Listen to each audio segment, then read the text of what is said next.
you do have people who realize that they just got to fight to hang on with what they have. Right. Yeah. And I mean, you see the nursing homes doing that. They're going saying, listen, we've come Just up with don't cut me. We've come up with a way. Just don't cut us. We've come up with a way to keep our money, keep moving forward. Just don't cut us. Yep. But Robert, it was happening. This has happened before healthcare.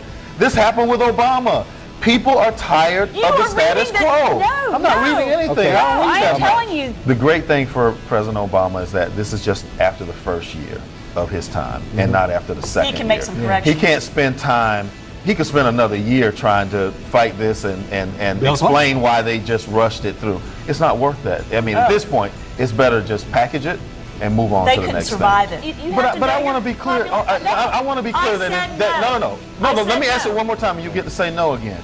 If you had an option of having 100 students in a class and one teacher, A biology or class. 10 students in a class per teacher, ideally, that doesn't change the fact that there are people out there who don't have insurance. Right, but and there are it people gets out us there. there. It's a smart way of getting us there. But that means the next day you still get up and there's people who can't get health care. They get you health still care. get Now up it's the just next costly. day and there's people They who still can't go to afford insurance. emergency You rooms to still get get health up care. and people are being turned down for pre-existing conditions. Well, what do you think about the exemption I'm of the just saying that unions your from I'm the- just saying that your the way doesn't tax? solve the problem. What'd you think about They that? didn't get exempted. They That'll got be put right there back when you in. wake up the next day. They got- What I think what they have to count on, because they don't know whether Obama will win Florida or not. What they have to count on though is he will bring out turnout. I mean, turnout will be high.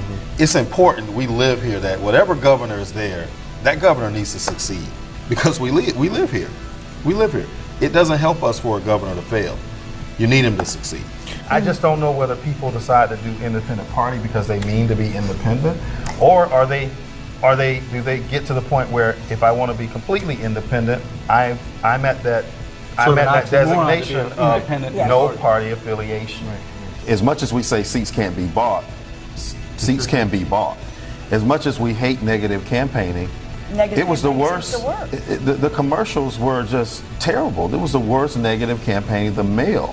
It was just time, and the voters decided after 16 years that they wanted to give somebody else a shot. So now I've talked about the only thing I can sort of celebrate, but you know, it is what it is, right? And the state's got to go on, the country's got to go on, and we got to go on with it. The person you remember the most in negative campaigning is Congressman Boyd. I mean, he started out on Al Lawson during session. Early. I mean, and never stopped. It's like, it's hard to be in the White House and talk in the Oval Office or in the conference room about what needs to happen, what should happen, and then all of those intentions get trickled down to the person who's going to the ballot.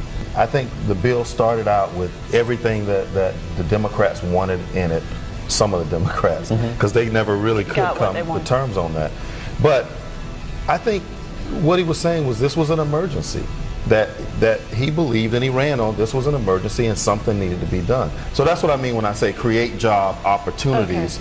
They create the opportunity for work to be done. And coming from the side where you got to give, you got to give, and it never stops. And the only way to stop it is to tighten the laws of what's possible. Because as long as it's painful. Well, as long it's as the absolutely rules are, painful. The bottom line is how many $250 checks can you get out of the other 10,000 you would have raised? I just got to do it in $250 intervals. How do I do that? Pensions are killing local governments because they're taking up. I mean, I've got one city that is taking up 15% of their general revenue. I mean, that's huge, and that continues to grow. The last speaker was great, but a lot of folks. I mean, you were involved a lot. Yeah. So. You had to do this, right? But let's get into it. I mean, you got some very good ideas in here, like let's get rid of state lands and state facilities that we don't need, don't use.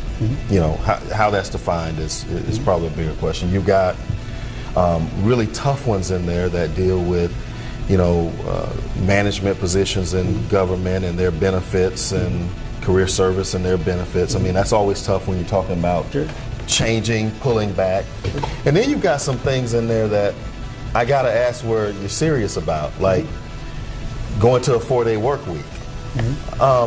So try to put all of that together for us, because there's some good recommendations in there, but the three categories I just mentioned, I mean, And I see them numbered. Are they numbered in a priority order, or help us sort of through that, because the viewers can't see it. Yeah. So what do we get out of this? Is this just interesting to know, or is there somewhere I don't we're know. going I'll be with skiing. it? Stay tuned.